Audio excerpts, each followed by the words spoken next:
तो क्या पाकिस्तान बिना एक भी गोली चले रेगिस्तान में बदलने वाला है?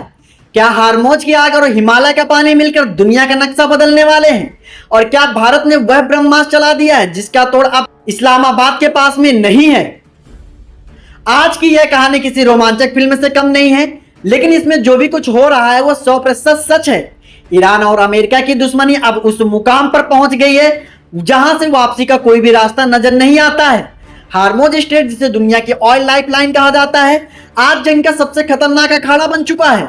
अमेरिका ने अपनी नेवी के सबसे घातक जंगी बेड़े और एयरक्राफ्ट कैरियर यहां तैनात कर दिए हैं, तो दूसरी तरफ ईरान ने भी यह साफ कर दिया है कि वो अपनी समुद्री सीमा में किसी की भी दखलंदाजी बर्दाश्त नहीं करने वाला है। ईरान ने बीते कुछ दिनों के में जिस तरह से हार्मोज स्ट्रेट से गुजरने वाले कई विदेशी जहाजों पर गोलाबारी की है और कुछ तो अपने कब्जों में लिया है, उसने पूरी दुनिया की सप्लाई चेन को हिलाकर रख दिया है।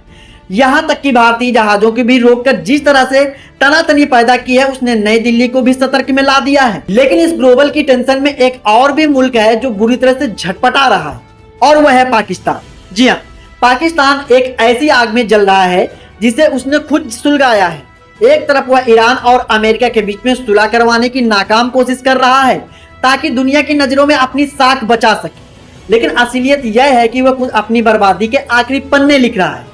आज 2026 का दौर है और पाकिस्तान की हालत उस भिखारी जैसी हो गई है जिसे अब कोई 1 रुपया भी उधार देने को तैयार नहीं है। उसकी सबसे बड़ी चोट युद्ध के मैदान में नहीं है, बल्कि हिमालय की उन पहाड़ियों से आई है जहां से उनकी रगों से बहने वाला पानी आता है। भारत ने 1 साल पहले सिंधु जल समझौते को सस्पेंड करने का जो ऐतिहासिक फैसला लिया था, उसका करंट आज पाकिस्तान के कोने कोने में महसूस हो रहा है। हालत यह है कि अब पाकिस्तान रोते बिलखते हुए सीधे यूनाइटेड नेशन सिक्योरिटी काउंसिलिंग यानी यूएनआईसी के दरवाजे पर पहुंच गया है और भारत की शिकायत करते हुए गिड़गिड़ा रहा है कि कैसे भी करके उसे पानी दिलवा दिया जाए। बात सिर्फ पानी की नहीं है, बात उस ताकत की है जो भारत ने 2026 के इस दौर में दुनिया को दिखाया है। दशकों तक भारत ने अच्छे पड़ोसियों का फर्ज निभाते हुए पाकिस्तान को अपने हिस्से का पानी भी देने के लिए राजी हो गया था, लेकिन जब पानी सिर से ऊपर हो गया तो भारत ने वो रास्ता ही चुना जिसकी कल्पना भी इस्लामाबाद भी नहीं किया था। आज पाकिस्तान के बड़े बड़े शहर बूंद बूंद को तरस रहे हैं, उनकी खेती बर्बाद हो चुकी है और बिजली के लिए वहां हाहाकार मचा हुआ है। सिंधु नदी और उसकी सहायक नदियों पर भारत ने जिस तेजी से अपने प्रोजेक्ट पूरे किए हैं, उसने पाकिस्तान की लाइफलाइन को ही लॉक कर दिया है। अब पाकिस्तान चिल्ला रहा है कि भारत इंटरनेशनल संधियों का उल्लंघन कर रहा है, लेकिन भारत का रुख एकदम साफ है। जब तक नीतियां नहीं बदलेंगी तब तक पानी की एक बूंद भी सीमा पर नहीं जाएगी। हार्मोज स्ट्रेट की यह घेराबंदी और भारत की यह वाटर स्ट्राइक दोनों से मिलकर पाकिस्तान की कमर तोड़ दी है। अमेरिका और ईरान के तनाव में जहां ग्लोबल लेवल पर पाकिस्तान की डिप्लोमेसी को फेल कर दिया है, वही भारत ने जमीन पर वो काम कर दिखाया है जिसने पाकिस्तान को घुटने पर ला दिया है। आगे इस कहानी में हम एक एक पन्ना खोलेंगे कि कैसे भारत के रावी, सतलुज और ब्यास जैसी नदियों में बहाव को मोड़कर अपनी धरवी के सिंचा और पाकिस्तान को रेगिस्तान बनने में मजबूर कर दिया है। यह कोई मामला लड़ाई का नहीं है, यह 21वीं सदी और वाटर वार है जिसे भारत बिना एक भी गोली चलाए जीत रहा है।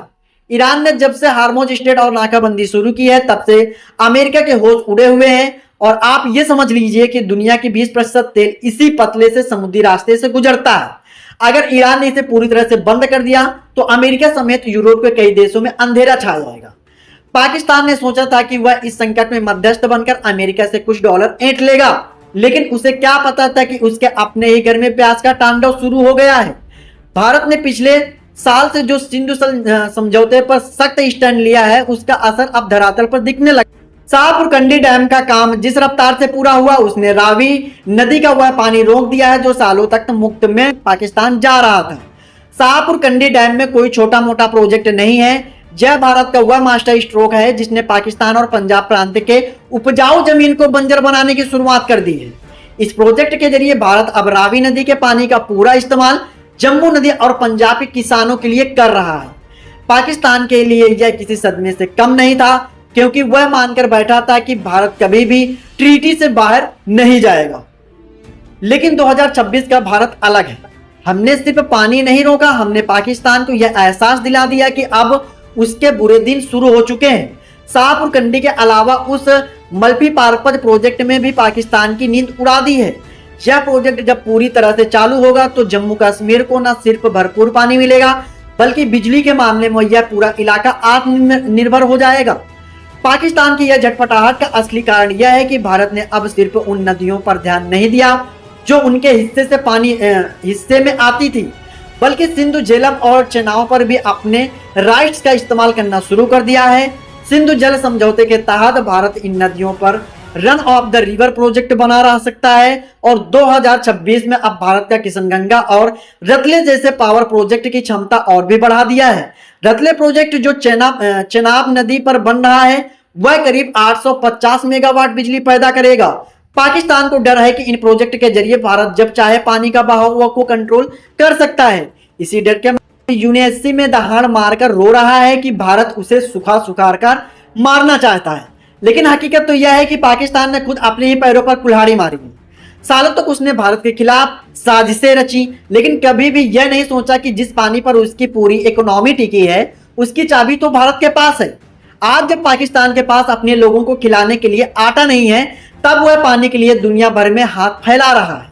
यूएनएससी में उसने अपनी मर्जी में यह साफ कहा है कि भारत के इन वाटर प्रोजेक्ट की वजह से पाकिस्तान में अकाल जैसी स्थिति पैदा हो गई है, लेकिन भारत ने यह ग्लोबल प्लेटफॉर्म पे दो टूक कह दिया है कि हमारे पास नेचुरल रिसोर्सेस हैं और इसका इस्तेमाल कैसे करना है यह कोई दूसरा देश नहीं तय करेगा। सिंधु जल समझौता 1960 में हुआ था, लेकिन तब से लेकर अब तक वह जो वक्त था वो बहुत ही बदल चुका है। 2026 में भारत की आबादी में उसकी जरूरतों को देखते हुए पुरानी शर्तें अब बेमानी लगती हैं। भारत ने साफ कर दिया है कि जब तक पाकिस्तान अपनी हरकतों से बाज नहीं आता है तब तक कोई भी ट्रीटी का सुरक्षा नहीं दे सकती है। जम्मू कश्मीर में बन रहे डलहस्ती, बगलिहार और सवालकोट जैसे प्रोजेक्ट ने पाकिस्तान की धड़कनें बढ़ा दी हैं। सवालकोट प्रोजेक्ट में तो इतना बड़ा यह है कि अकेले ही पूरे पाकिस्तान की सिंचाई तंत्र को हिला देने की ताकत रखता है। भारत यहाँ हजारों मेगावाट बिजली बनाने के साथ साथ पानी का ऐसा स्टोरेज बना के रखेगा जो सूखे के वक्त हमारे किसानों के काम आएगा। पाकिस्तान की बर्बादी का मंजर यह है कि उसके सिंध पर पंजाब प्रांत के किसानों के विरोध प्रदर्शन शुरू कर दिए हैं। वहां की सरकार के पास कोई जवाब नहीं है और वो अपनी जनता को यह कहकर बदला रहे हैं कि वह हम इंटरनेशनल कोर्ट में चले जाएंगे, हम यूएन में जाएंगे, लेकिन उन्हें यह समझना होगा कि जब भारत ने अपनी नदियों का रुख मोड़ना शुरू कर दिया था तो दुनिया की कोई भी अदालत उसे रोक नहीं पाएगी। भारत ने अपनी डिप्लोमेसी और इंजीनियरिंग का एक ऐसा मेल बैठाया है कि अब पाकिस्तान का बचना नामुमकिन लग रहा है। हार्मोज स्ट्रेट में ईरान और अमेरिका की लड़ाई ने वैसे ही ग्लोबल सप्लाई की चेन को डिस्टर्ब कर रखा है, जिसने पाकिस्तान को मिलने वाली मदद भी रुक गई है। पाकिस्तान के पास अब कहने को कुछ भी नहीं बचा है। वो एक तरफ अमेरिका को खुश करने की कोशिश करता है तो दूसरी तरफ ईरान के साथ अपने रिश्तों बचाने की जहदोजहद में लगा रहता है, लेकिन इस सब के बीच में तो यह सब भूल गया कि उससे असली संकट में तो उसके पूर्व में ही है। भारत में रावी नदी और शाहपुर कंडी के जरिए जो नाकाबंदी की है वह तो बस शुरुआत है और वह बस प्याज संतुलन लिंक के जरिए भारत के एक एक बूंद पानी का हिसाब कर रहा है। पाकिस्तान की 70% खेती सिंधु नदी के बेसिन पर टिकी है। अगर भारत ने इसके फ्लो को सिर्फ 10% ही कंट्रोल कर लिया तो पाकिस्तान में जीडीपी सीधे पाताल लोक में चली जाएगी। आज जो 2026 में हम देख रहे हैं कि भारत ने अपनी जल शक्ति का इस्तेमाल एक रणनीति हथियार के रूप में किया है। यह वो हथियार है जिसमें से ना बारूद की जरूरत है और ना ही मिसाइल की। जब एक बांध और पाकिस्तान की पूरी अकड़ ढीली, मतलब पाकिस्तान के प्रधानमंत्री अब दुनिया के बड़े मंच पर जाकर एक ही बात दोहरा रहे हैं कि भारत को रोकिए वरना हम खत्म हो जाएंगे। लेकिन क्या दुनिया उनकी सुनेगी? शायद नहीं, क्योंकि हर कोई जानता है कि भारत ने जो किया है वह अपनी जरूरतों और अपने कानूनी अधिकारों के तहत किया है। सिंधु जल समझौते के अनुच्छेदों के भीतर रहकर भी भारत ने यह कमाल कर दिखाया है और पाकिस्तान की बेबसी का एक ऐसा बड़ा कारण उसकी अपनी इंटरनेशनल पॉलिटिक्स भी है। वहां की फौज और सरकार एक दूसरे को दोष दे रहे हैं, लेकिन समाधान किसी के पास में। भारत ने चेनाब नदी पर जो मासूदर नदी पर पक्कल अड्डुम डैम बनाया है उसकी कैपेसिटी देखकर ही पाकिस्तान की इंजीनियरों के पसीने छूट रहे हैं। यह डैम सिर्फ बिजली देगा नहीं बल्कि भारी मात्रा में पानी स्टोर करने की क्षमता भी रखता है। जब भी पाकिस्तान कोई शरारत करता है तो भारत इन प्रोजेक्ट की गति और तेज कर देता है। यह एक संदेश है कि जब पुरानी गलतियां नहीं दोहराई जाएंगी तो हार्मोज स्ट्रेट की आग और पाकिस्तान की प्यास इन दोनों से मिलकर साउथ एशिया की डिप्लोमेटिक्स को एक साथ नया मोड़ दे दिया जाएगा। ईरान जहां अमेरिका को चुनौती दे रहा है, वहीं भारत ने अपनी शांतिपूर्ण लेकिन सख्त नीतियों से पाकिस्तान को उसकी औकात बता दी है। पाकिस्तान का यह एक यूएनएससी जानना उसकी एक हताशा कोशिश है। उसे पता है कि वहां से कुछ भी हासिल नहीं होने वाला है, क्योंकि भारत के पास अपने हर कदम के लिए ठोस दलीलें और साक्ष्य मौजूद